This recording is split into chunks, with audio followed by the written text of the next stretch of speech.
অসম আৰু মেঘালয়ৰ মাজত বৰ্তমান সময়ত যি পৰিৱেশৰ বিগত ২৪ৰ পৰা ৪৮ ঘণ্টাত সৃষ্টি হৈছে এই পৰিৱেশ দুয়োখন ৰাজ্যৰ বাবে ক্ষতিকাৰক। প্ৰথম কথা, এই ঘটনাৰ সূত্ৰপাত কৰা হৈছিলে খাচী ষ্টুডেণ্ট ইউনিয়নৰ তৰফত। KSUৱে প্ৰতিবাদ কৰিছিলে চৰকাৰৰ বিৰুদ্ধে, কিন্তু এই প্ৰতিবাদৰ সময়ত অসমৰ পৰ্যটকৰ বাহনক লক্ষ্য কৰি লোৱা হৈছিলে। প্ৰশ্ন উত্থাপিত হৈছে যে কিয় বাৰে বাৰে শ্বিলঙৰ বিভিন্ন প্ৰান্তত ইয়াৰ আগতেও এইদৰে অসমৰ লোকসকল দেখিলে তেওঁলোক এইদৰে হিংসাত্মক হৈ পৰে, অসমৰ বাহন দেখিলে কিয় লক্ষ্য কৰি লোৱা হয় আৰু এই পৰিৱেশৰ কেতিয়া অন্ত পৰে। এই সমগ্ৰ বিষয়টোক লৈ দুটা প্ৰশ্ন আছে। আজি অসমৰ বিভিন্ন প্ৰান্তত খানাপাৰা যোৰাবাটত বিভিন্নসকলে প্ৰতিবাদ কৰি আছে। বৰ্তমান সময়তো অসমৰ বহু পৰ্যটক চেৰাপুঞ্জী আদি বিভিন্ন স্থানত আবদ্ধ হৈ আছে। প্ৰথম কথা, তেওঁলোকক শীঘ্ৰে অসমলৈ উভতাই অনাৰ ব্যৱস্থা কৰিব লাগে। আৰু দ্বিতীয় কথা, যি প্ৰতিবাদ অসমৰ জনতাই ৰাজপথত কৰি আছে, এই প্ৰতিবাদ কেৱল ৰাজপথত কৰি লাভ নহ'ব। তেওঁলোকে হিংসাত্মকভাৱে আক্ৰমণ কৰিছে, আমি ইয়াৰ প্ৰত্যুত্তৰ হিংসাত্মকভাৱে দিয়াৰ প্ৰয়োজন নাই। আমিও যদি হিংসাৰ আশ্ৰয় লওঁ, তেওঁলোকৰ মাজত আৰু আমাৰ মাজত কি পাৰ্থক্য থাকি যাব? এয়া ডাঙৰ প্ৰশ্ন। কিন্তু বহুতৰ মাজত প্ৰশ্ন উত্থাপিত হ'ব যে এয়াই প্ৰথম নহয়, আমাৰ অসমৰ জনতাই কেতিয়াও মেঘালয়ৰ জনতাক যথেষ্ট সংখ্যক লোক ইয়াত পঢ়া শুনা কৰি আছে, ব্যৱসায় বাণিজ্য কৰিছে, কেতিয়াও লক্ষ্য কৰি নলয়। তেনে কাৰণত কিয় অসমৰ লোকসকলক লক্ষ্য কৰি লোৱা হয়? ইয়াৰ অন্তৰালত কি কাৰণ আছে? এই সমগ্ৰ বিষয়টোক কিদৰে অসমৰ জনতাই ইয়াৰ প্ৰত্যুত্তৰ দিব পাৰিব, তাক লৈ বহুতৰ মনত প্ৰশ্ন আছে। আটাইতকৈ ডাঙৰ কথাটো হৈছে যে বৰ্তমানৰ যুগত আটাইতকৈ প্ৰয়োজনীয় যদি কোনো এটা বিষয় হৈছে, সেয়া হৈছে অৰ্থনীতি নাইবা ইকনমি। অৰ্থাৎ মেঘালয় যথেষ্ট পৰিমাণে পৰ্যটকৰ ওপৰতে নিৰ্ভৰ কৰে। এক কথাত ক'বলৈ গ'লে মেঘালয়ৰ GDPৰ অধিকাংশ বিভিন্ন যি পৰ্যটক তেওঁলোকৰ তালৈ যায় তাৰ ওপৰত চলি থাকে। কেৱল GDPয়ে নহয়, মেঘালয়ত থকা হোমষ্টে, হোটেল, তেওঁলোকৰ টেক্সি ছাৰ্ভিচ, তেওঁলোকৰ পাৰ্কিং ছাৰ্ভিচৰ পৰা আৰম্ভ কৰি অধিকাংশ উদ্যোগ এই সমগ্ৰ পৰ্যটক নাইবা টুৰিজিমৰ ওপৰতে নিৰ্ভৰ কৰে। আৰু এক কথাত ক'বলৈ গ'লে ইয়াৰ যথেষ্ট সংখ্যক পৰ্যটক অসমৰ হয়, কিয়নো অসমৰ পৰা শ্বিলং একেবাৰে কাষত হোৱাৰ বাবে, ৰোড ইনফ্ৰাষ্ট্ৰাকচাৰ ভাল হোৱাৰ বাবে প্ৰতিদিনেই অসমৰ পৰা পৰ্যটক তালৈ যায়। শুকুৰবাৰ, আজি যিহেতু এই ভিডিঅ'টো আপোনালোকে চাইছে, শুকুৰবাৰ হ'লেই আমি এটা কথা ভাবোঁ যে আমি মেঘালয়লৈ যাব লাগে, শ্বিলঙলৈ যাব লাগে, ২-২.৫ ঘণ্টাৰ পথ, তাৰ পাছত আমি গৈ প্ৰকৃতিৰ এটা ভাল পৰিৱেশত তাত গৈ উপস্থিত হওঁ। অৰ্থাৎ উইকেণ্ডৰ সময় অসমৰ অধিকাংশ লোকে, যথেষ্ট সংখ্যক লোকে মেঘালয়তেই উদযাপন কৰে বা মেঘালয়তেই থাকে। এক কথাত ক'বলৈ গ'লে আমি প্ৰতিদিনে মেঘালয়ক লাখ লাখ টকাৰ ৰাজহ ইয়াৰ পৰা গৈ তেওঁলোকৰ হোটেল বুক কৰি, তেওঁলোকৰ ৰিজৰ্ট বুক কৰি, হোমষ্টে বুক কৰি বা তেওঁলোকৰ টেক্সি বুক কৰি আমি প্ৰদান কৰোঁ। ইমানৰ পাছতো অসমৰ লোকসকল যেতিয়া তাত যায়, তাত মেঘালয়ৰ একাংশ লোকে আমাক হীনভাৱৰ দৃষ্টিৰে চায়। এক কথাত ক'বলৈ গ'লে তেওঁলোকে এটা শব্দ ব্যৱহাৰ কৰে আমাৰ বাবে, যাক দাখাৰ বুলি কোৱা হয়, আৰু এই শব্দৰ জৰিয়তে অসমীয়া জাতিটোক বা অসমৰ লোকসকলক বা যিসকল সেই প্ৰান্তৰ নহয় তেওঁলোকক একাষৰীয়া কৰাৰ চেষ্টা কৰে।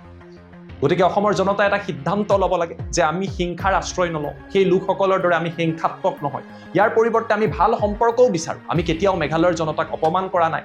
মেঘালয়ৰ যথেষ্ট সংখ্যক লোক ইয়াত থাকে, তেওঁলোকৰ লগত আমি ভাল সম্পৰ্ক কৰিব বিচাৰোঁ। কিন্তু যেতিয়া আপুনি অসমৰ পৰ্যটকক আক্ৰমণ কৰিব, কথা নাই বতৰা নাই, গাড়ীক লক্ষ্য কৰি ল'ব, ইয়াৰ প্ৰত্যুত্তৰ আমাৰ দিয়াৰ প্ৰয়োজন আছে। আৰু এই প্ৰত্যুত্তৰ আপুনি মই সকলোৱে অলপ অলপকৈ কণ্ট্ৰিবিউট কৰি দিব পাৰোঁ। কিদৰে কৰিব পৰা যায়? যদি অসমৰ পৰ্যটকসকলে আগন্তুক ২-৩ মাহ মেঘালয় যোৱা কমাই দিয়ে বা বন্ধ কৰি দিয়ে, শ্বিলঙলৈ যোৱা বন্ধ কৰি দিয়ে, শ্বিলঙৰ ৰিজৰ্ট, হোটেল আদিত বুক কৰা বন্ধ কৰি দিয়ে, বেছি সময় নহয়, ৬০ দিনৰ পৰা ৯০ দিন যদি এই পদক্ষেপ গ্ৰহণ কৰা হয়, ইয়াৰ ফলত মেঘালয়ৰ অৰ্থনীতিৰ ওপৰত প্ৰভাৱ পৰিব আৰু এই লোকসকলে বুজি উঠিব যে অসমৰ জনতাৰ লগত এনেই আপুনি বেয়া ব্যৱহাৰ কৰি বা তেওঁলোকক এইদৰে আক্ৰমণ কৰি কোনো লাভ নাই। কিয়নো অসমৰ লোকসকলে কেতিয়াও মেঘালয়ৰ বেয়া ভবা নাই, মেঘালয়ৰ লোকসকলক লৈ আমি বেয়া চিন্তা কৰা নাই। বৰঞ্চ আমি শ্বিলঙক প্ৰমোট কৰোঁ, মেঘালয়ক প্ৰমোট কৰোঁ। মেঘালয়ৰ বিভিন্ন প্ৰান্তত থকা পৰ্যটক ক্ষেত্ৰবিলাক আমাৰ কণ্টেণ্ট ক্ৰিয়েটৰসকল, ইউটিউবাৰসকলে ধুনীয়া ধুনীয়া ভিডিঅ' বনাই পৃথিৱীৰ জনতাক দেখুৱায় যে ইয়ালৈ আহক, ইয়াত সুন্দৰকৈ থাকক, সুন্দৰ এটা পৰিৱেশ আছে।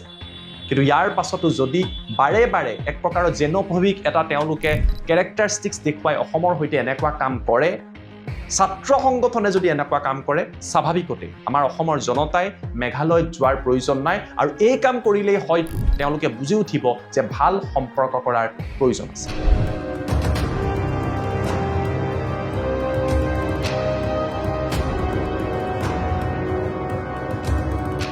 নমস্কাৰ, মই জ্যোতিদীপ বৈশ্য। অসম আৰু মেঘালয়ৰ মাজত শেহতীয়াভাৱে চলি থকা সংঘাতৰ মাজতে চৰ্চা চলিছে যে দুয়োখন ৰাজ্যই কিদৰে শান্তি সম্প্ৰীতি উভতাই আনিব। দুয়োখন ৰাজ্যৰ মুখ্যমন্ত্ৰীৰ তৰফৰ পৰা জনতালৈ আহ্বান কৰা হৈছে, কিন্তু এই আহ্বানৰ পাছতো বৰ্তমান সময়তো দুয়োখন ৰাজ্যৰ মাজত উত্তেজনা অব্যাহত আছে। এই সংঘাতৰ আৰম্ভ কৰিছিলে KSUৱে, অৰ্থাৎ অসমৰ তৰফৰ পৰা সংঘাতৰ আৰম্ভ কৰা নাই। নিৰপৰাধী লোকক পৰ্যটকক যিদৰে লক্ষ্য কৰি লোৱা হ'ল, বাহন যিদৰে ক্ষতিগ্ৰস্ত কৰা হ'ল, তাৰ প্ৰতিক্ৰিয়া স্বৰূপে অসমতো প্ৰতিবাদ হ'ল আৰু মেঘালয়ৰ বাহনক উভতাই পঠিওৱা হ'ল। ইয়াৰ পিছত বৰ্তমান সময়ত এই যি সংঘাত এতিয়া অসম আৰু মেঘালয়ৰে হৈ পৰিছে, মেঘালয়ৰ টেক্সি চালক সন্থাই অসমৰ বাহনক তাত প্ৰৱেশ কৰিবলৈ দিয়া নাই আৰু অসমৰ যিসকল পৰ্যটক তাত আবদ্ধ হৈছে তেওঁলোকক উভতি আহিবলৈ দিয়া নাই। অৰ্থাৎ অসমৰ যথেষ্ট সংখ্যক ছাত্ৰ ছাত্ৰীও মেঘালয়ৰ বিভিন্ন শিক্ষানুষ্ঠানত পঢ়া শুনা কৰি আছে, বহুতে চাকৰি সূত্ৰে তাত আছে, তেওঁলোকৰ সুৰক্ষাৰ কথাটোও আছে। প্ৰথম কথাটো, দুয়োখন ৰাজ্য যিহেতু এখন আনখনৰ ওচৰ চুবুৰীয়া, শীঘ্ৰেই শান্তি সম্প্ৰীতি আমি উভতাই অনাৰ প্ৰয়োজন আছে আৰু দুয়োখন ৰাজ্য একত্ৰিত হোৱাৰ প্ৰয়োজন আছে। কিন্তু ইয়াৰ মাজতে বহুতৰ মাজত প্ৰশ্ন আহিব যে বাৰে বাৰে অসমৰ লোকসকলৰ লগত, অসমৰ পৰ্যটকসকলৰ লগত, অসমৰ কেব চালকসকলৰ লগত এনেকুৱা ব্যৱহাৰ কিয় কৰা হয়? ইয়াই প্ৰথম ঘটনা নহয়। ইয়াৰ আগতো কিছু মাহ আগতে এনেকুৱা ঘটনা সংঘটিত হৈছিল আৰু বিগত কিছু বছৰত অসমৰ জনতাক লক্ষ্য কৰি লোৱাটো এটা ট্ৰেণ্ড নাইবা প্ৰৱণতা হৈ পৰিছে। এই নেৰেটিভ একাংশ মেঘালয়ৰ উচ্চ শিক্ষিত ব্যক্তিয়েও সামাজিক মাধ্যমত বা বাতৰি কাকতত বিয়পাই দিয়া আমি বিভিন্ন সময়ত দেখিবলৈ পাওঁ। তেওঁলোকে সমালোচনা কৰে সামাজিক মাধ্যম, বাতৰি কাকত, ছ'চিয়েল মিডিয়াত তেওঁলোকে লিখে যে অসমৰ পৰা যিসকল পৰ্যটক আহে তেওঁলোকক চিপ পৰ্যটক বুলি কয়, অৰ্থাৎ সস্তীয়া পৰ্যটক বুলি মুকলিকৈ কোৱা হয়। মেগী খাবলৈ অহা পৰ্যটক বুলি কোৱা হয় আৰু মেগী খাবলৈ অহা এই পৰ্যটকক মেঘালয়ৰ পৰা আঁতৰাই পঠিয়াব লাগে বুলি দীঘলীয়া সময় ধৰি একাংশ তথাকথিত উচ্চ শিক্ষিত মেঘালয়ৰ লোকে সামাজিক মাধ্যমত প্ৰচাৰ কৰি আহিছে।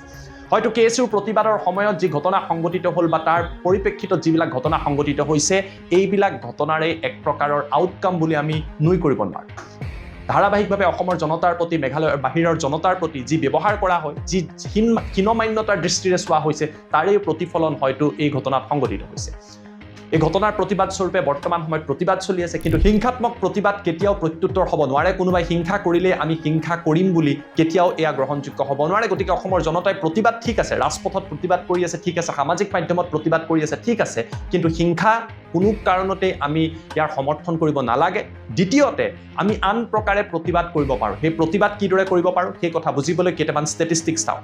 2014-15 চনত চৰকাৰৰ যি তথ্য আছে, পৰ্যটন বিভাগৰ যি তথ্য আছে, এই তথ্য অনুসৰি মেঘালয়লৈ যোৱা প্ৰায় অধিকাংশ যি পৰ্যটক আছিলে 2014-15তে, তাৰ প্ৰায় 13%তকৈ অধিক কেৱল অসমৰ পৰাই যোৱা। অৰ্থাৎ মেঘালয়ত যিসকল পৰ্যটক থাকে তাৰ 5জনৰ এজন অসমৰ হয়, যিসকলে তাত এটা দিনৰ বাবে যায় তাত 3জনৰ এজন অসমৰে হয়। অৰ্থাৎ অসমৰ যথেষ্ট সংখ্যক পৰ্যটক মেঘালয়লৈ যায় আৰু অসমৰ এই পৰ্যটকসকলৰ ওপৰত মেঘালয় যথেষ্ট পৰিমাণে নিৰ্ভৰ কৰে। বৰ্তমান সময়ত যদি এই তথ্য চাই, বৰ্তমান সময়ত বিভিন্ন ধৰণৰ সংবাদ মাধ্যমৰ পৰা আৰম্ভ কৰি সামাজিক মাধ্যম তথা ইণ্টাৰনেটত উপলব্ধ ডাটা অনুসৰি অসমে প্ৰায় 40%তকৈও অধিক যি কণ্ট্ৰিবিউশ্যন মেঘালয়ৰ পৰ্যটনৰ ক্ষেত্ৰত, টুৰিজিমৰ ক্ষেত্ৰত, সেয়া অসমৰ পৰা যোৱা পৰ্যটকৰ দ্বাৰাই তেওঁলোক নিয়ন্ত্ৰিত হয়। অৰ্থাৎ এক কথাত ক'বলৈ গ'লে মেঘালয়ৰ প্ৰায় 40%তকৈ অধিক বা 4,000 কোটিতকৈ অধিক প্ৰতি বছৰে অসমৰ পৰা যোৱা পৰ্যটকে মেঘালয়ৰ অৰ্থনীতিত কণ্ট্ৰিবিউট কৰে।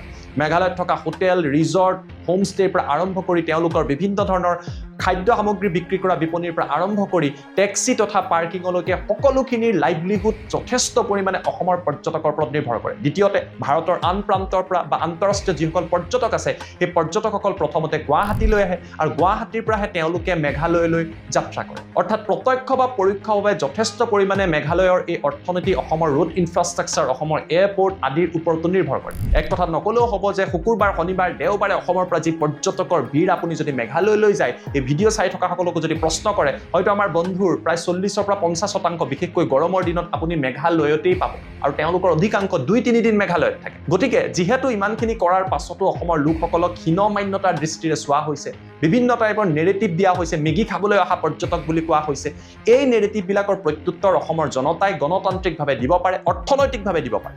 অসমৰ জনতাই যদি আগন্তুক 2-3 মাহৰ বাবে মেঘালয়ৰ যাত্ৰা সম্পূৰ্ণৰূপে বন্ধ কৰি দিয়ে, শ্বিলঙলৈ যোৱা পৰ্যটন সম্পূৰ্ণৰূপে বন্ধ কৰি দিয়ে, শ্বিলঙৰ পৰিৱৰ্তে আন প্ৰান্তলৈ যোৱা আৰম্ভ কৰে, ইয়াৰ ফলত মেঘালয়ৰ পৰ্যটন উদ্যোগত তথা ৰাজ্যৰ অৰ্থনীতিৰ ওপৰত প্ৰভাৱ পৰে। তেওঁলোকত থকা হোমষ্টে, হোটেল, ৰেষ্টুৰেণ্ট আদিৰ ক্ৰমান্বয়ে বুকিং কমি যাব, বিক্ৰী কমি যাব, কেব চালকসকলৰ কমি যাব। অৱশ্যে ইয়াৰ ফলত অসমৰ কিছু ক্ষতি নোহোৱা নহয়, অসমত থকা কেব চালকসকলৰ জীৱনৰ ওপৰতো কিছু প্ৰভাৱ পৰিব। অৱশ্যে তেওঁলোকৰ কেৱল মেঘালয় নহয়, আন ডেষ্টিনেশ্যনৰ বাবে তেওঁলোকে গাড়ী বুকিং পাব পাৰিব। অৰ্থাৎ 2-3 মাহৰ বাবে এনেকুৱা এটা পদক্ষেপ হয়তো অসমৰ তৰফৰ পৰা লোৱাৰ প্ৰয়োজন আছে। এনে কৰিলে ৰাজপথত আমি প্ৰতিবাদ কৰি থাকিব নালাগে, কোনো হিংসাত্মক পথো ল'ব নালাগে। আগন্তুক 2-3 মাহ যদি অসমৰ প্ৰতিগৰাকী ব্যক্তিয়ে নিজৰ স্বাভিমানৰ কথা চিন্তা কৰি, নিজৰ আত্মসন্মানৰ কথা চিন্তা কৰি এই কাম কৰিলেই হয়তো মেঘালয়ে বুজি উঠিব যে অসমৰ লোকসকলক এইদৰে অপমান কৰিলে, তেওঁলোকক আক্ৰমণ কৰিলে, তেওঁলোকৰ লগত হিংসা কৰিলে তেওঁলোকৰ ৰাজ্য অৰ্থনৈতিকভাৱে বৰ বিশেষ স্বাৱলম্বী হ'ব নোৱাৰি। এটা কথা মনত ৰাখিব, বিগত কিছু বৰ্ষত মালদ্বীপ আৰু ভাৰতৰ সম্পৰ্ক যথেষ্ট বেয়া হৈছিল। আনকি মালদ্বীপৰ তৰফৰ পৰা বয়কট ইণ্ডিয়া ট্ৰেণ্ড কৰি তাৰ নতুন চৰকাৰ আহিছিল। ভাৰত বিৰোধী কথা বতৰা সামাজিক মাধ্যমত কোৱা হৈছিলে আৰু সেই মালদ্বীপ সম্পূৰ্ণৰূপে নিৰ্ভৰ কৰিছিলে ভাৰতীয় পৰ্যটকৰ অৰ্থনীতিৰ ওপৰত। কিয়নো মালদ্বীপৰ ক্ষেত্ৰত যদি চাই, মালদ্বীপৰ যথেষ্ট সংখ্যক পৰ্যটক, more than 50% যি টুৰিষ্ট আছিলে সেয়া ভাৰতৰ পৰা যায়। ভাৰতৰ পৰ্যটকে তাত গৈ হোটেল ৰিজৰ্ট বুক কৰে।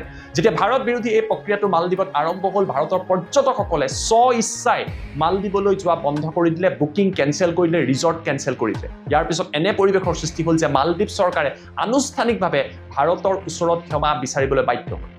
অসমৰ জনতাৰ দাবী কি হৈছে? অসমৰ জনতাই দাবী কৰিব বিচাৰিছে যে আমি কেতিয়াও খাচী লোকসকলক, জয়ন্তীয়া লোকসকলক, গাৰো লোকসকলক বা আন যিকোনো লোকেই হওক কেতিয়াও আমি বেয়া ব্যৱহাৰ কৰা নাই। তেওঁলোকে ইয়াত চাকৰি কৰিছে, ব্যৱসায় কৰিছে, চিকিৎসাৰ কামত আহে, আমি কোনো লোককে বাধা দিয়া নাই। অসমত বিভিন্ন সময়ত আন্দোলন হয়, এই আন্দোলনৰ নামত আমি বহিৰাজ্যক লক্ষ্য কৰি লোৱা নাই। আজিৰ দিনতো অসমৰ মুখ্যমন্ত্ৰীয়ে শান্তি সম্প্ৰীতিৰ কথা কৈছে। আজিৰ দিনতো অসম চৰকাৰে কৈছে যে আমি আমাৰ ওচৰ চুবুৰীয়াক সলনি কৰিব নোৱাৰোঁ। আমি ভাতৃত্ববোধৰ কথা কওঁ, প্ৰেমৰ কথা কওঁ, সম্প্ৰীতিৰ কথা কওঁ। তাৰ পাছত অসমৰ লোকসকলক লৈ, যিসকলক দাখাৰ বুলি কোৱা হয়, যিসকল ভাৰতৰ বিভিন্ন প্ৰান্তৰ পৰা আহে, এই লোকসকলক লৈ ইমান বিদ্বেষ কিয়? ইয়াৰ প্ৰত্যুত্তৰ হয়তো আমি দিব পাৰিম অৰ্থনৈতিকভাৱে। আমি যদি মেঘালয়, শ্বিলং, মৌচিনৰাম, চেৰাপুঞ্জীকে আৰম্ভ কৰি বিভিন্ন প্ৰান্ত যোৱা আগন্তুক সময়ত বন্ধ কৰি দিওঁ, বিশ্বাস কৰক 90 দিনৰ ভিতৰত ইয়াৰ ফলাফল আপোনালোকে দেখা পাব। যিদৰে মালদ্বীপে বুজি উঠিলে যে ভাৰতৰ লগত শত্ৰুতা কৰি তেওঁলোকৰ অৰ্থনীতি বৰ বিশেষ নচলিব, মেঘালয়ৰ সেই একাংশ লোকেও বুজি উঠিব, যিসকলে সামাজিক মাধ্যমত আমাক মেগী খোৱা টুৰিষ্ট বুলি কয়, সস্তীয়া পৰ্যটক বুলি কয়, তিৰ্যক মন্তব্য কৰে, সেইসকলে বুজি উঠিব যে অসমৰ পৰা পৰ্যটক যোৱা কমি গ'লে, ক্ৰমান্বয়ে নিজে নিজে মানুহে মেঘালয় যাত্ৰা কমাই দিলে, তেওঁলোকৰ ৰিজৰ্ট, হোটেল, হোমষ্টে আদি নচলা হ'ব আৰু এই লোকসকলৰ অৰ্থনীতিৰ বাবে সমস্যা।